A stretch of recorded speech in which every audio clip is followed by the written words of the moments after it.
देखो तो last class में हमने बेसिक किया था इलेक्ट्रोमैग्नेटिक इंडक्शन, और मैंने तुमको बताया था कि जब भी किसी कंडक्टिंग कॉइल से फ्लक्स चेंज करता है तो उसमें ईएमएफ इंड्यूस होता है। फ्लक्स चेंज करने से ईएमएफ इंड्यूस होगा। तो मेन चीज अपना है फ्लक्स चेंज करना। अब चेंज का मतलब इंक्रीज या डिक्रीज दोनों हो सकता है। फ्लक्स इंक्रीज करता है तो भी ईएमएफ इंड्यूस होगा, फ्लक्स डिक्रीज करेगा तब भी ईएमएफ इंड्यूस होगा।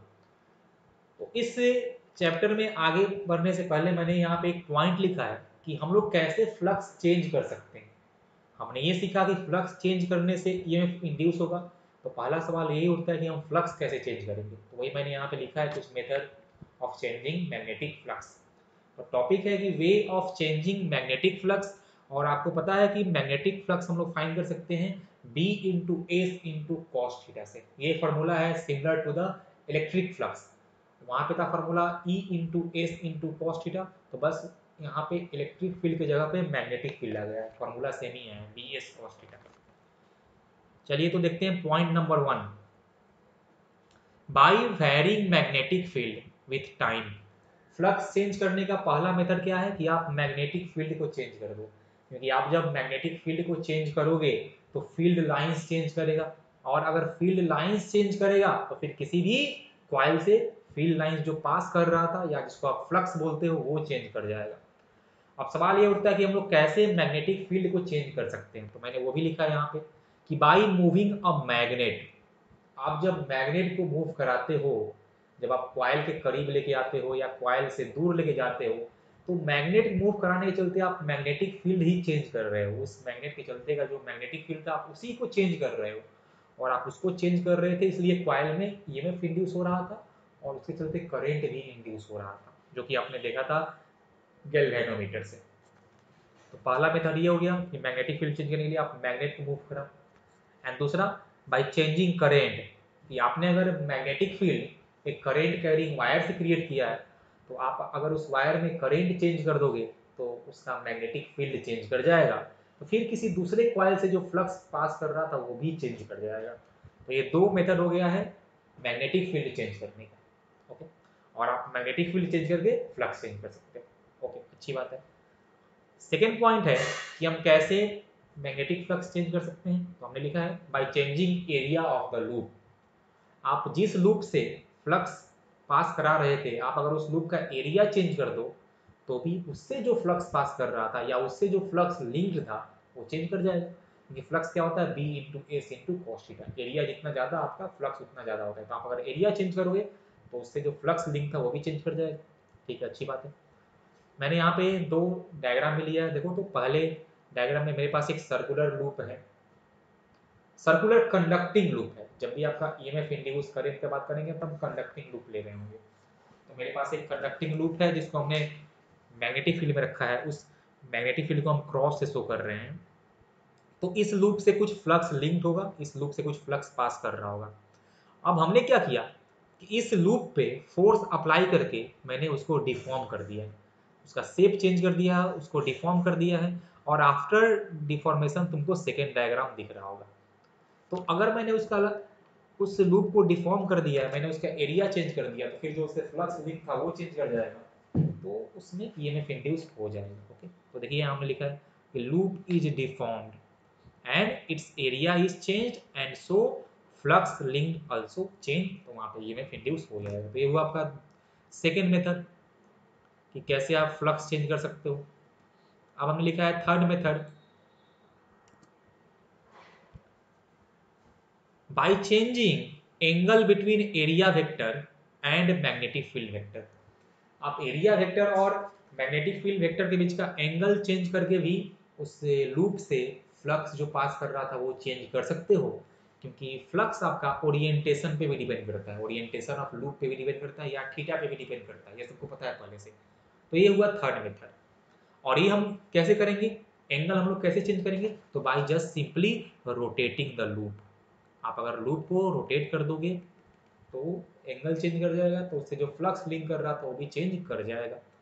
तो ये तो हुआ तीन मेथड कि आप इन तीनों मेथड में से कोई भी एक कर लो तो आपका फ्लक्स चेंज कर जाएगा, तो ईएमएफ इंड्यूस हो जाएगा। अब आप चाहो तो एक से ज़्यादा मेथड भी अप्लाई कर सकते हो।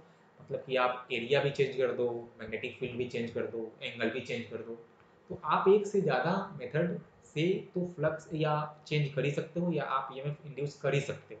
तो वही मैंने यहाँ पे लिखा है कि you can also change more than one quantity mention above. आप एक से ज़्यादा भी क्वांटिटी को चेंज करके फ्लक्स इंड्यूस या फ्लक्स चेंज कर सकते हो, फिर आपका ईएमएफ इंड्यूस हो जाएगा।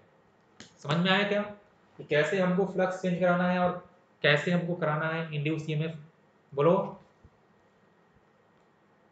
हम्म। तो अब अभी हमने ये सीखा कि कैसे फ्लक्स चेंज कराएंगे, और फ्लक्स चेंज कराएंगे तो ईएमएफ इंड्यूस होगा। अब सवाल ये उठता है कि ईएमएफ कितना इंड्यूस होगा।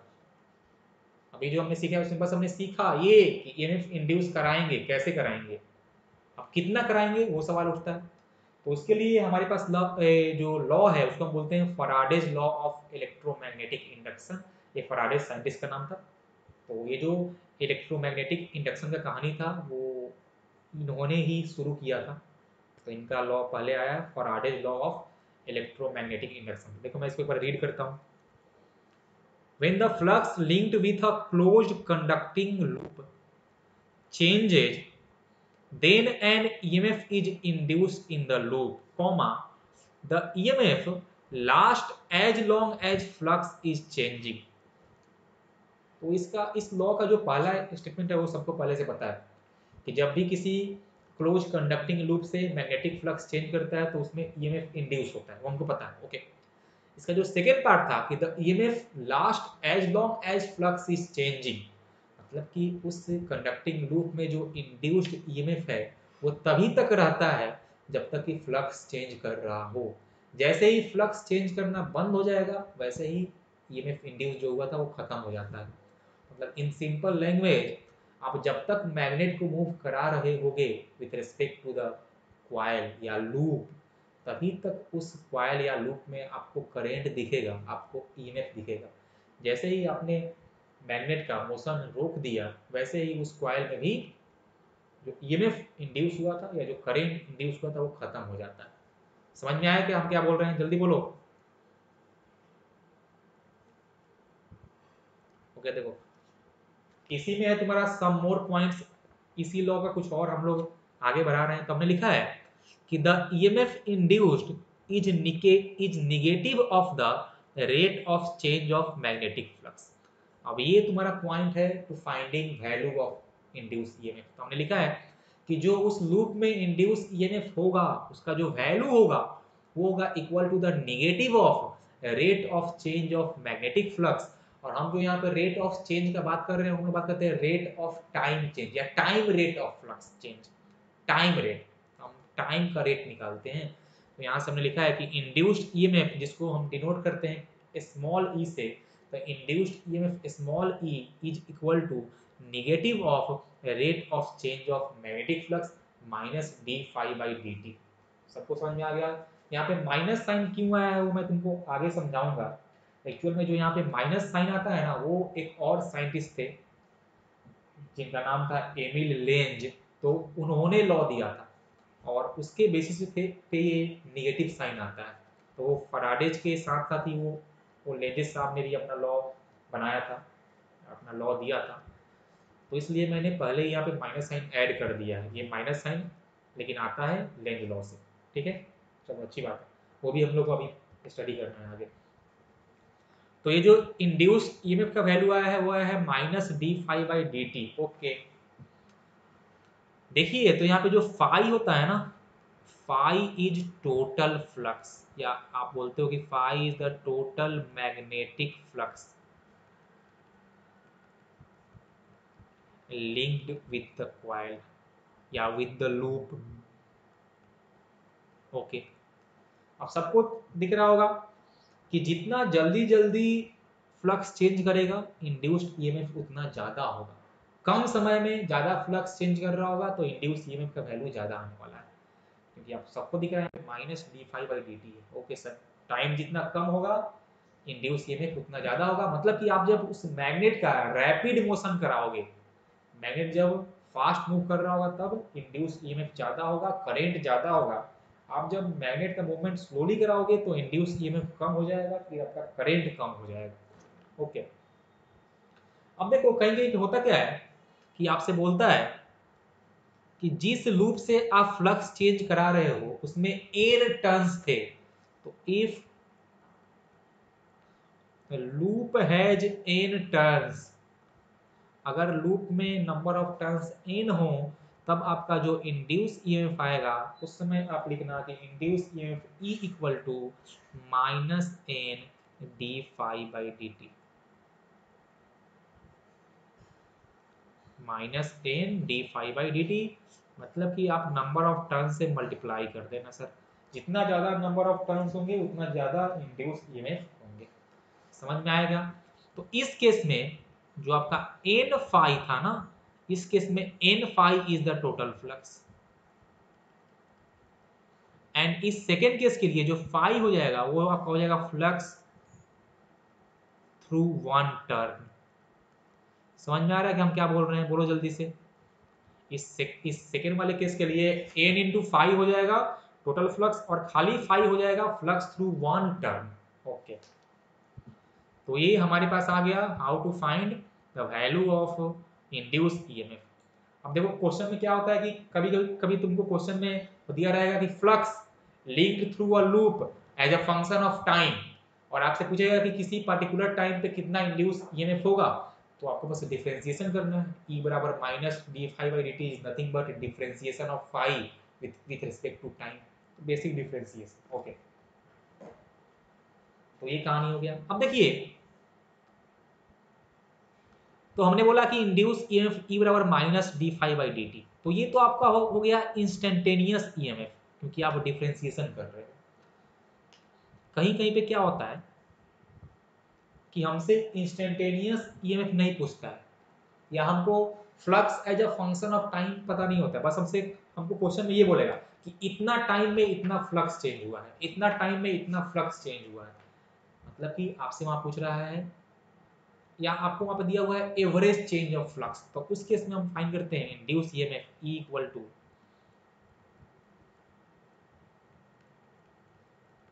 Minus delta phi by delta t, और total change in flux by total time. तो ये वाला इक्वेशन तुमको तब यूज करना है जब तुमको क्वेश्चन में ऐसा मेंशन है कि इतने समय में इतना फ्लक्स चेंज हो गया है, तब तुम लोग ये इक्वेशन यूज करोगे। अगर तुमको flux as a function of time दिया रहे जहाँ पे तुमको डिफरेंशिएशन करना पड़ेगा, तब तुम यूज करना ये पहला वाला इक्वेशन। चलो नाम देते हैं, इसको देते हैं पहला इक्वेशन, इसको नाम देते हैं सेकेंड इक्वेशन। समझ में आएगा? सिमिलरली अगर मान लो कि एन टर्न्स हो जाएंगे तो हम लिखेंगे कि इंड्यूस ईएमएफ ई बराबर minus n into delta phi by delta t. कोई तकलीफ नहीं है। ओके, तो ये आपका हो गया Faraday's law of electromagnetic induction, जहां से हम फाइंड कर सकते हैं वैल्यू ऑफ इंड्यूस ईएमएफ। अब देखो होता क्या है ना कि कहीं कहीं तुमसे पूछता है कि find the magnitude of induce EMF, तो उस केस में तुम ये माइनस साइन मत लेना, तुमसे केवल पूछा है मैग्नीट्यूड, तब तो बस वैल्यू लेना है। ओके, तो जब भी बात करें मैग्नीट्यूड का, तुम लेना जस्ट ओनली प्लस वाला वैल्यू, या तो delta phi by delta t और d phi by d t. Minus sign आपको नहीं लेना होगा। माइनस साइन का मतलब क्या होता है मैंने तुमको अभी तक नहीं बताया है, तो मैं तुमको अब बताऊंगा जब हम लोग पढ़ेंगे सेकेंड लॉ, और उस सेकेंड लॉ का नाम है लेंगेज लॉ। तो चलो देखते हैं। अच्छा, तो मैंने यहाँ पे नेक्स्ट टॉपिक दिया है लेंगेज लॉ, और इसको सीखने से पहले तुम लोग एक बात और जान लो। जैसे कि हमने अभी सीखा कि induce EMF is equal to the negative of rate of change of magnetic flux, तो वो आपका था इंड्यूस ईएमएफ। अब जरा एक बार बात करते हैं इंड्यूस करेंट का। तो अगर मान लीजिए कि if resistance of loop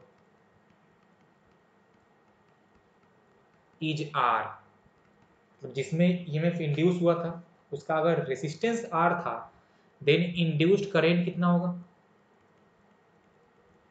then induced current I equal to EMF induced E and divided by resistance of the loop R, जिसको आप बोल सकते हो -1/R d phi by d t. समझ में आया क्या? सिंपली क्या हुआ कि induced current is equal to the induced EMF divided by resistance of the loop. बोलो जल्दी से, ठीक है ना? ये बोलो, ये सिंपल है। हाँ, अब देखो करते हैं अब चर्चा ऑन लेंजेस लॉ। तो मैंने लिखा है कि the direction of induced EMF और induced current is so as to oppose the change that has induced it.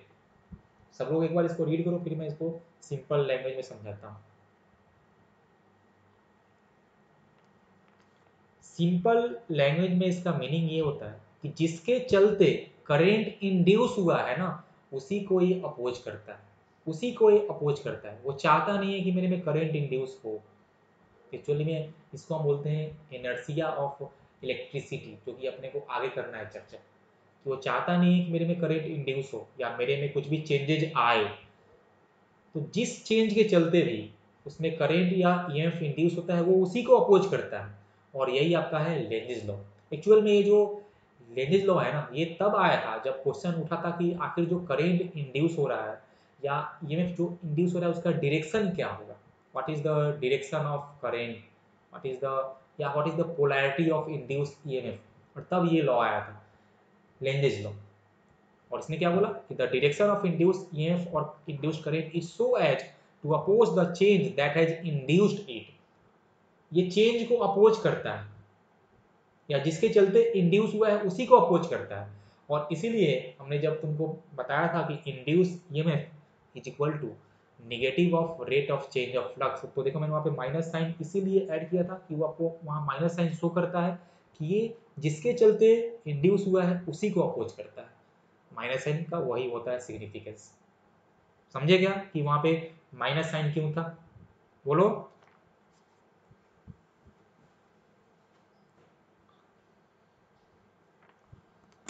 मैं अब इसको समझने के लिए मैंने यहाँ पे एक और पॉइंट लिखा है कि if a current is induced in a loop due to an increasing flux, then the magnetic field produced by the induced current will be directed so as to weaken the flux and vice versa। देखिए इसका मतलब क्या हुआ? इसका मतलब कि अगर आपके पास ये एक क्लोज कंडक्टिंग लूप है और इसमें जो ईएमएफ या करंट इंड्यूस हो रहा है वो अगर इंड्यूस हुआ है due to increase in magnetic flux, तो इस कॉइल में करंट ऐसे इंड्यूस्ड होगा कि वो उस इंक्रीज इन फ्लक्स को अपोज कर रहा होगा। या इन सिंपल लैंग्वेज, इस इंड्यूस करंट के चलते जो मैग्नेटिक फ्लक्स होगा ना, वो एक्सटर्नल सोर्स के मैग्नेटिक फ्लक्स के अपोजिट होगा। समझ में आया कि मैं फिर से बताऊं? बोलो बोलो जल्दी बोलो। Okay okay okay okay. जैसे मैं एक बार इसको डायग्राम से समझा दे रहा हूँ कि जैसे मान लो कि ये मेरे पास एक मैग्नेट है और इसका नॉर्थ पोल और इसका साउथ पोल और ये क्वाइल था, और मान लो कि अभी ये मेरा मैग्नेट रेस्ट में था, तो इससे मैग्नेट का कुछ मैग्नेटिक फील्ड होगा और फील्ड लाइंस भी होगा। तो देखो फील्ड लाइंस कुछ ऐसा होने वाला है कि नॉर्थ पोल से निकल रहा होगा फील्ड लाइंस। देखिए ये कुछ ऐसा आपका होने वाला है फील्ड लाइंस, कुछ इससे क्वाइल से पास भी कर रहा होगा। तो इस क्वाइल से कुछ मैग्नेटिक फ्लक्स पास कर रहा था। अब हमने क्या किया कि इस मैग्नेट के नॉर्थ पोल को मूव कराया है क्वाइल की तरफ। इस मैग्नेट के नॉर्थ पोल को हमने मूव कराया है क्वाइल की तरफ। मतलब क्या कि अब आपका मैग्नेट कुछ यहाँ पे आ गया हुआ देखो, तो ये बनेगा नॉर्थ पोल और ये बनेगा साउथ पोल। अब तुम ध्यान से देखो कि अब इस क्वाइल से ज्यादा number of field lines pass कर रहा होगा, या आप बोल सकते हो कि इस क्वाइल से अब ज्यादा मैग्नेटिक फ्लक्स पास कर रहा है। मतलब कि इसमें इंक्रीज इन मैग्नेटिक फ्लक्स हुआ है, इंक्रीज इन मैग्नेटिक फ्लक्स हुआ है। और इस क्वाइल में अब जो ईएमएफ इंड्यूस होगा या जो करेंट इंड्यूस होगा वो होगा due to increase in flux. तो अब उस क्वाइल में करेंट ऐसे डायरेक्शन में बनने वाला है ताकि वो इसको अपोज करे, इंक्रीज को अपोज करता है। अगर उसमें फ्लक्स बढ़ रहा था तो वो चाहेगा कि कम हो जाए, अगर कम हो रहा था तो वो चाहेगा बढ़ जाए। तो यहाँ पे बढ़ रहा था तो वो उसको अपोज कर रहा होगा, मतलब कि वो चाहे कम हो जाए। और कम होने का मतलब क्या हुआ कि अब उस करंट के, इंड्यूस करंट के चलते का जो फ्लक्स होगा वो इसके जस्ट अपोजिट होगा। मतलब कि इंड्यूस करंट का फ्लक्स कुछ ऐसा आने वाला, देखिए ये इस फेज से निकल रहा होगा, देखिए यही ना, ये इस फेज से निकल रहा होगा और तभी ये इसको अपोज कर पाएगा, उसका डायरेक्शन अपोजिट हो गया है। अब इस कॉइल में देखिए, तो इस कॉइल का, आप बोलो कि इस कॉइल में जो खुद के इंड्यूस करंट के चलते फ्लक्स है वो कुछ ऐसा हो रहा है, वो कुछ ऐसा हो रहा है सर। और ऐसा हो रहा है मतलब कि इस फेस से, आप इसको अगर बोलो फेस वन, ये लेफ्ट वाला साइड को आप बोलो फेस वन और राइट वाले साइड को आप बोलो फेस टू, तो फेस वन से फील्ड लाइन एमिट कर रहा है, फेस वन से फील्ड लाइन एमिट कर रहा है, मतलब कि वो करेगा behave as a north pole. ये जो लेफ्ट फेस है वो कर रहा होगा behave as a north pole, क्योंकि उसको पता है कि फील्ड लाइन से स्टार्ट होता है नॉर्थ पोल से। ओके सर, मतलब कि इस लूप का जो लेफ्ट वाला फेस है वो कर रहा है behave as a north pole. मतलब कि हम जब लेफ्ट साइड से देखेंगे तो हमको उसमें करंट दिखना चाहिए एंटी क्लॉकवाइज में। तो देखिए इसमें जो करंट का डायरेक्शन होगा वो होने वाला है anti clockwise from left side. समझ में आया क्या? जल्दी बोलो बोलो।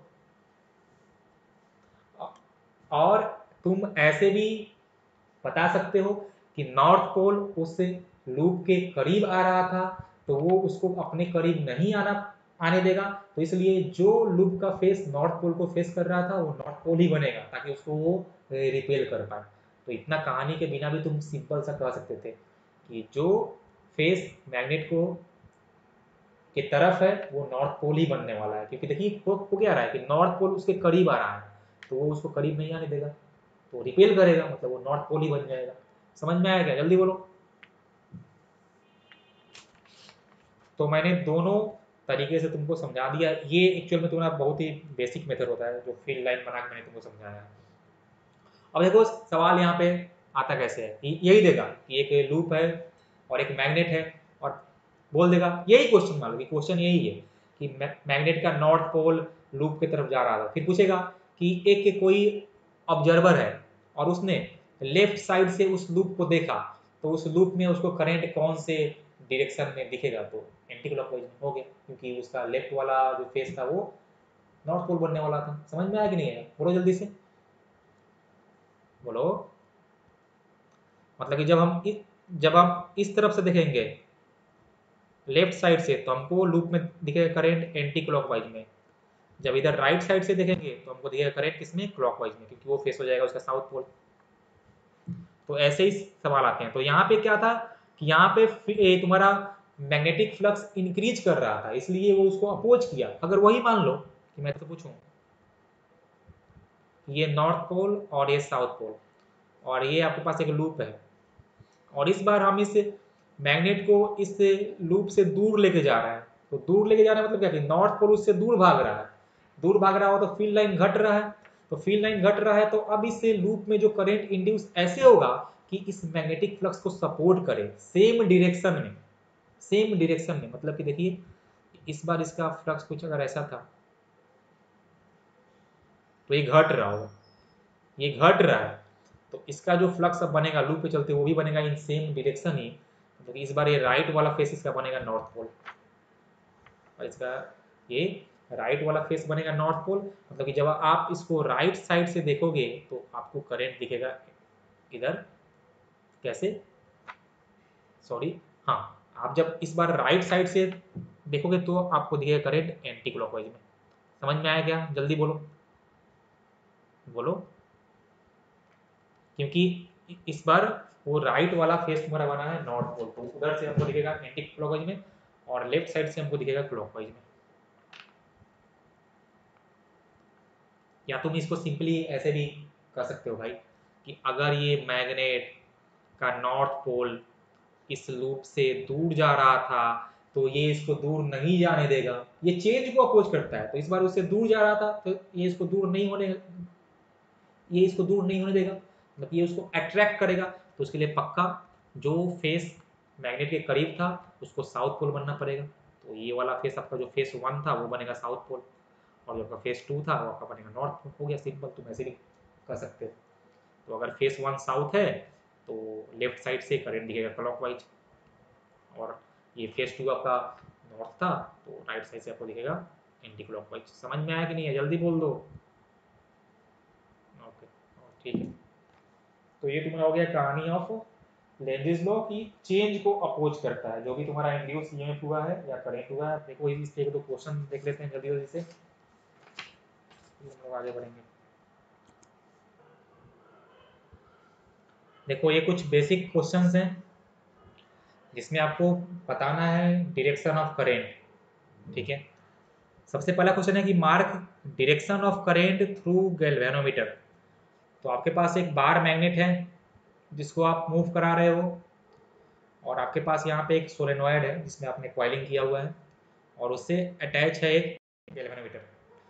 तो हम जब इस मैग्नेट के नॉर्थ पोल को इस सोलेनॉइड के करीब लेके जाएंगे, तो सबको दिख रहा है कि हम सोलेनॉइड के एंड ए के करीब नॉर्थ पोल को लेके जा रहे हैं। तो नॉर्थ पोल एंड ए के करीब आ रहा है, तो उससे फ्लक्स इंक्रीज कर रहा होगा, तो वो उसको करीब नहीं आने देगा। उसके लिए एंड ए होना पड़ेगा north pole end end B होना पड़ेगा साउथ पोल। इतना तो सबको श्योर है ना इसमें कि एंड ए नॉर्थ पोल बनेगा तभी वो उसको अपने करीब नहीं आने देगा, वो उसको रिपेल करेगा। ठीक है, जल्दी बोलो। अब एंड ए नॉर्थ पोल बना है और एंड बी साउथ पोल बना है, मतलब कि इसमें जो डायरेक्शन ऑफ करंट आने वाला है वो कुछ ऐसा होने वाला है। अब बोलो सब लोग, इस लूप में जो डायरेक्शन ऑफ करंट होगा वो कुछ ऐसा होगा। देखो सब लोग चेक करके बताओ, सही है ना? देखो जल्दी से। ठीक है, अरे सही किए ना? ओके, तो ये तुम्हारा हो जाएगा नॉर्थ पोल और ये तुम्हारा हो जाएगा साउथ पोल। अब देखो, तो इस गैल्वेनोमीटर में जो करंट आ रहा है वो तुम्हारा है फ्रॉम राइट टू लेफ्ट। तो राइट टू लेफ्ट आ रहा है तो डिफ्लेक्शन होगा इस तरफ। दिस इज द डिफ्लेक्शन, समझे? राइट से लेफ्ट की तरफ वो बेंड कर जाएगा। समझ में आया क्या? ओके, नेक्स्ट क्वेश्चन देखो। तो मेरे पास फिर से एक सोलेनॉइड है और इस बार इसमें करंट फ्लो कर रहा है। तो मतलब कि सिंपल सी कहानी ये है कि in the place of bar magnet मैंने इस बार सोलेनॉइड ले लिया है। तो सोलेनॉइड भी करता है ये वजह बार मैग्नेटिक। अब इसमें हमको करंट का डायरेक्शन मार्क किया हुआ है, देखिए। तो आप अगर इसको मानो एंड ए, चलो इसको एंड बी मानो, आप इसको एंड बी और इसको एंड ए। तो करंट का हम अगर डायरेक्शन देख के लूप में करंट मार्क करें तो कुछ ऐसा आने वाला है, देखिए। ठीक ही है ना? चेक करो, बोलो। ओके, तो अब जो ये एंड बी होगा वो करेगा behave as a north pole, और जो तुम्हारा एंड ए होगा वो करेगा behave as a south pole. अब इस सोलेनॉइड का नॉर्थ पोल इस लूप के करीब आ रहा है, मतलब कि इसका जो लेफ्ट फेस होगा वो करेगा behave as a north pole, और जो उसका जो राइट फेस होगा वो करेगा behave as a south pole. और जो मेरा ऑब्जर्वर है वो उसको राइट साइड से ही देख रहा है, तो उसको दिखेगा साउथ पोल, मतलब कि उसको करेंट दिखेगा इन क्लॉकवाइज डायरेक्शन। बुझे? जल्दी बोलो ये। ओके, तो ये हमने जो लूप में करंट मार्क किया है वो किया है विद रिस्पेक्ट टू ऑब्जर्वर। आप जब लेफ्ट साइड से देखोगे तो आपको वो दिख जाएगा एंटी क्लॉकवाइज। समझे ना? अब ऐसे ही तुम लोग सोच के ये बताओ थर्ड वाला में क्या होगा, जल्दी बताओ तुम।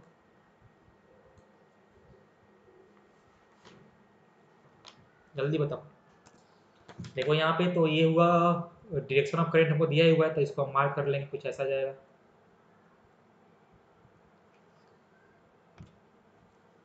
तो ये आपका बनने वाला है नॉर्थ पोल, और ये आपका बनने वाला है साउथ पोल। और साउथ पोल इस लूप के करीब आ रहा था, तो लेफ्ट वाला फेस बनेगा साउथ पोल और राइट वाला बनेगा नॉर्थ पोल। और मेरा व्यूअर राइट साइड से ही दिख रहा है तो उसको दिखेगा नॉर्थ पोल, तो इसको दिखेगा करंट एंटी क्लॉकवाइज। ओके, बोलिए। सबको ठीक है ना?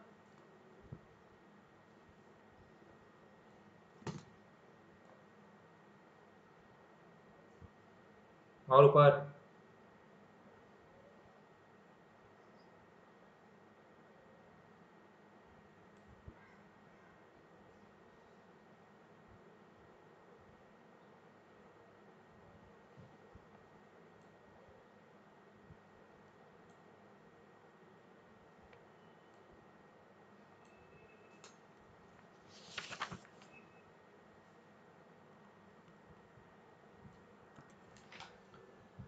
देखो इसमें तुमको बताना है कि what will be the direction of current induced into the conducting loop. जो आपको कंडक्टिंग लूप दिख रहा है इसमें इंड्यूस्ड करंट का आपको बताना है डायरेक्शन। और आपके पास एक स्ट्रेट वायर है ए बी जिसमें करंट आई है, और पहले केस में ये जो करंट आई है वो इंक्रीज कर रहा है, करंट इंक्रीजिंग है। तब आपको बताना है कि इस लूप में इंड्यूस करंट का क्या आने वाला है डायरेक्शन। तो मैंने आपको क्या बताया था कि जब भी करंट इंक्रीज करता है, जब भी करंट इंक्रीज करता है तो करंट इंड्यूस ऐसे होता है कि उसको अपोज करे, वो चाहता है उसको अपोज करना। ओके, अच्छी बात है।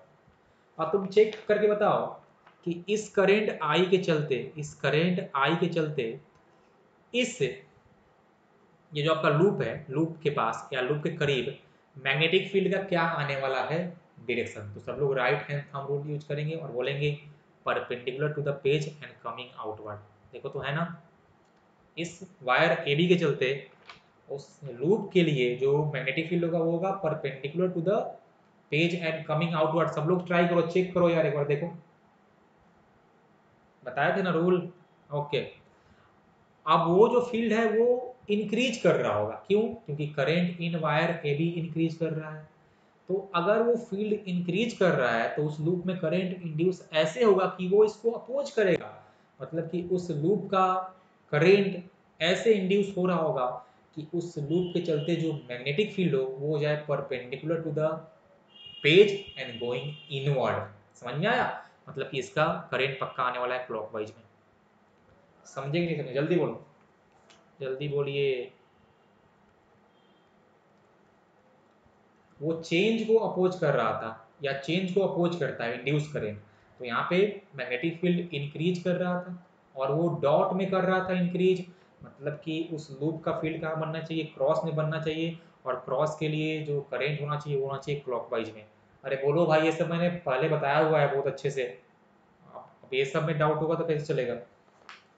ठीक है, अब देखो सेकेंड केस में, सेकेंड केस में तुम्हारा करेंट है फ्रॉम बी टू ए और फिर से इंक्रीज कर रहा है। तो सबसे पहले फाइंड कर लो डायरेक्शन ऑफ मैग्नेटिक फील्ड। कहाँ आएगा? क्रॉस में आएगा। Very good. तो इस लूप के लिए, इस लूप के लिए जो मैग्नेटिक फील्ड आ रहा होगा ड्यू टू स्ट्रेट वायर वो आ रहा होगा perpendicular to the page and going inward, और ये इंक्रीज कर रहा है। तो उस लूप का फील्ड कहाँ होगा? इसके अपोजिट होगा, ताकि perpendicular to the page and coming outward. तो उसके लिए करंट होना चाहिए एंटी क्लॉकवाइज। मुझे अब मेरा, अब देखो इसमें तुमको क्वेश्चन बहुत सारा चेंज कर सकता है। अब तुमसे बोलता कि यही फर्स्ट केस ही था, ये केस फर्स्ट में ही करेंट तुम्हारा ए से बी में ही था लेकिन करेंट डिक्रीज कर रहा था। तब क्या होता बोलो तो? कि अगर वही वायर ए बी में करेंट डिक्रीज कर रहा होता पहले केस में, तब उस लूप में इंड्यूस्ड करेंट का डायरेक्शन क्या होता बताओ? एंटी क्लॉकवाइज, हाँ। क्योंकि अब वो जो फील्ड था स्ट्रेट वायर का वो था perpendicular to the page and coming outward, और वो डिक्रीज कर रहा है। तो जो इंड्यूस करंट होगा वो उसको सपोर्ट करेगा, वो ऐसा बनाएगा फील्ड की उसी के तरफ हो। इसलिए करंट उसमें हो जाएगा एंटी क्लॉकवाइज। समझ में आया क्या? बस तुम लोग ऐसा दो बात तुमको समझना है कि इंक्रीज कर रहा होगा तो उसको अपोज करेगा, डिक्रीज कर रहा होगा तो उसको सपोर्ट करेगा। वो बस चेंज को अपोज करता है। समझे? अच्छा,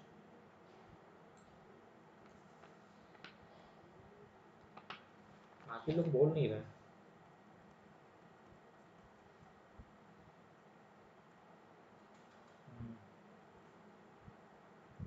अब मान लो इसमें करंट आई था और फिर से वही मेरे पास एक लूप है, और इस बार इस वायर में करंट स्टीडी है। स्टीडी मतलब कि वो चेंज नहीं कर रहा है, कांस्टेंट हो गया है। अब बताइए उस लूप में करंट इंड्यूस का क्या होगा डायरेक्शन? जल्दी बताओ। No induced, no induced, very good. No EMF या फिर करंट इंड्यूस्ड, क्योंकि अगर करंट ही कांस्टेंट हो गया है तो उससे फ्लक्स चेंज ही नहीं कर रहा होगा। समझ में आया?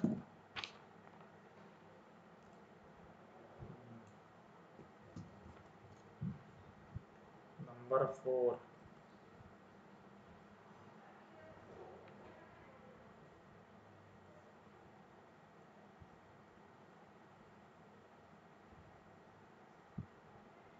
बताओ, सोच के बताना। इसका आंसर आने वाला है कि इस लूप में करंट इंड्यूस होगा एंटी क्लॉकवाइज में,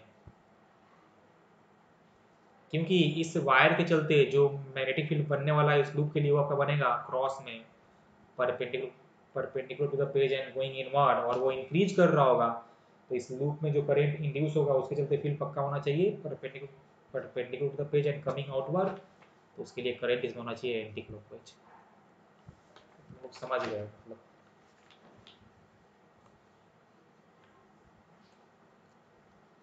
एक और कर लो लास्ट।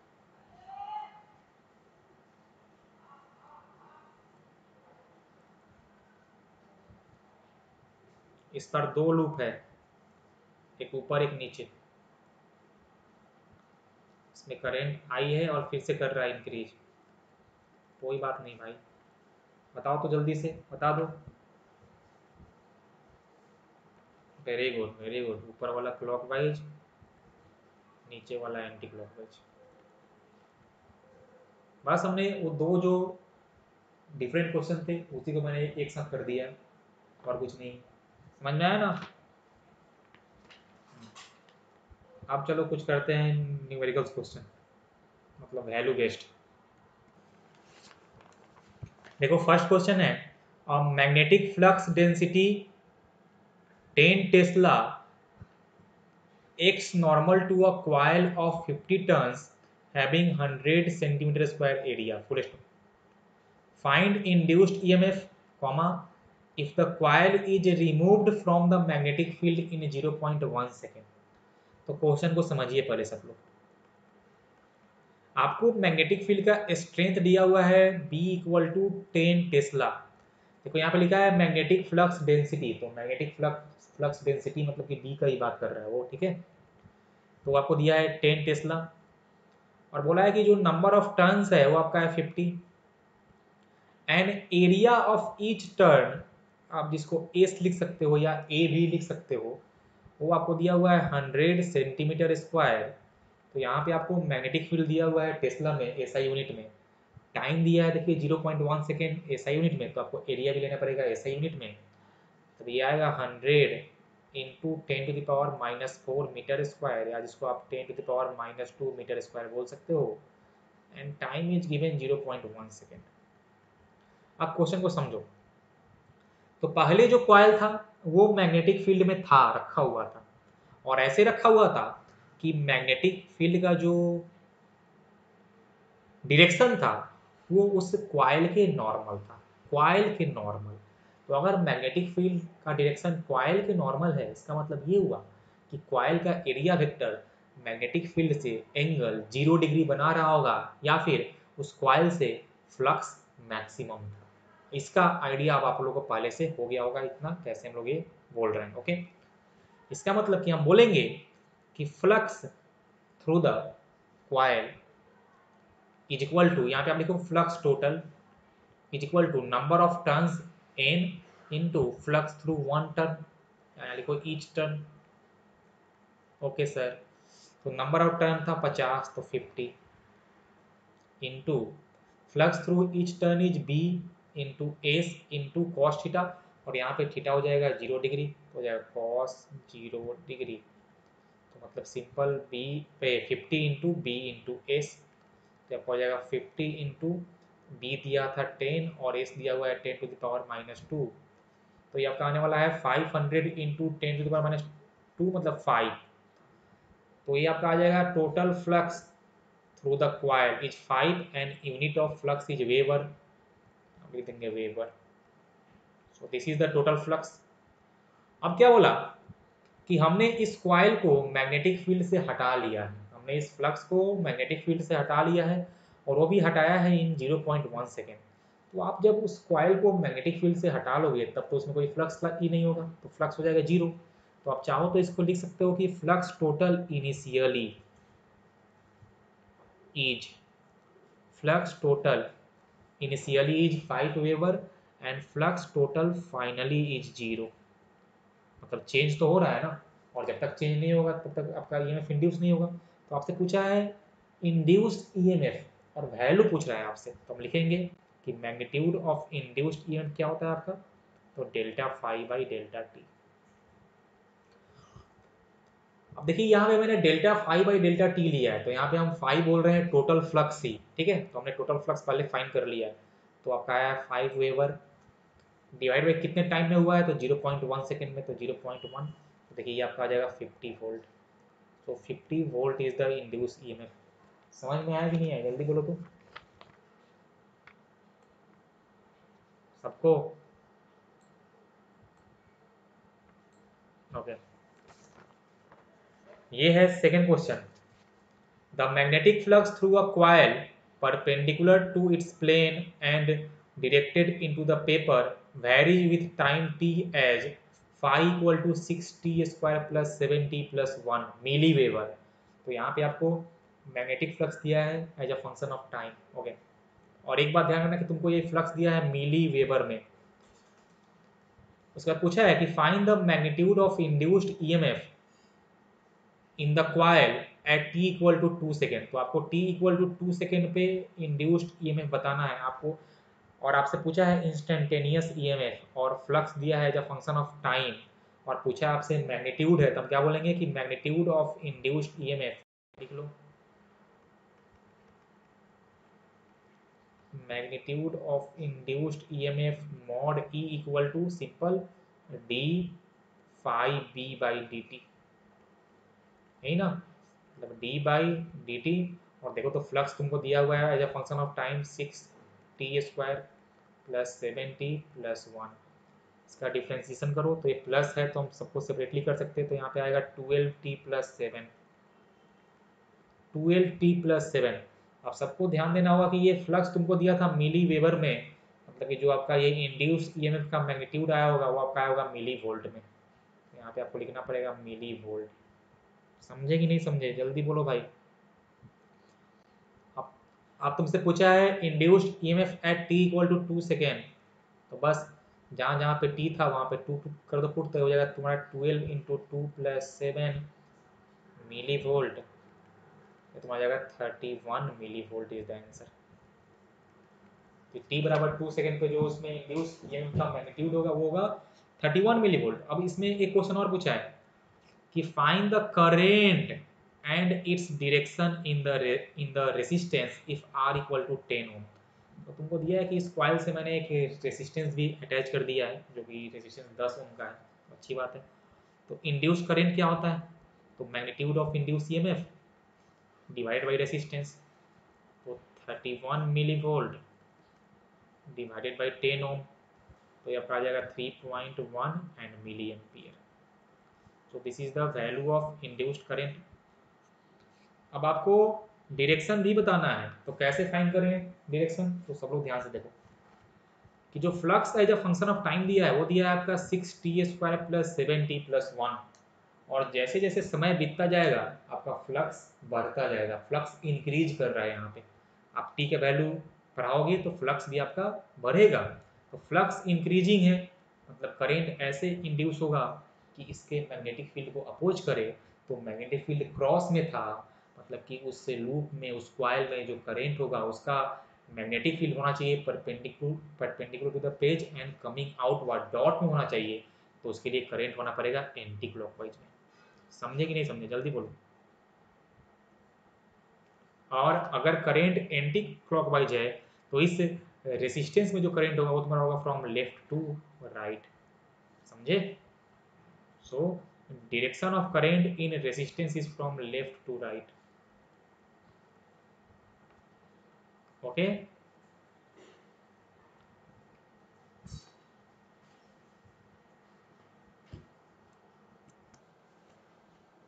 तो आज हमने कहानी कर लिया फराडेज लॉ का, लेंजिस लॉ का, और हमने इस पे कुछ बेसिक क्वेश्चंस भी किए हैं। हालांकि ये अपना शुरुआत है, अभी अपने को इसमें बहुत सारी चीज़ें स्टडी करने हैं, तो हम लोग करेंगे नेक्स्ट क्लास में। आज के लिए बस इतना ही। तुम लोग एक बार इसको रिवाइज कर लेना नेक्स्ट क्लास में आने से पहले। एक बार तुम लोग फराडेज लॉ कम से कम देख के जरूर आना, ठीक है। ओके।